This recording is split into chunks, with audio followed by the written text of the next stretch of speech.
Sa mga bossing at mga madam ko na lagi nag-PPM kay Ma'am Shi at nagtatanong about sa gold investment. Okay po? Yan po ang ating mga paninda. Bakit ang ganda po mag-invest ng ating gold? Dahil po yan ay pataas ng pataas.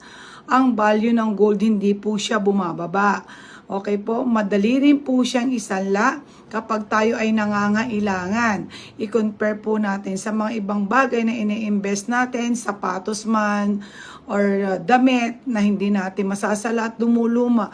Yan po kahit na po yan ay gamit na natin, ay pwede po siyang, kahit gaano katagal pa yan, ay pwede po siyang isanla sa mga suki natin na pinupuntahang mga pwedeng pagsanlaan. Sa kagipitan, ay maaasahan. So, ayan po lang ang maipapayo ko po sa inyo. Gold investment is the best po para sa atin. Thank you so much po. Bye-bye!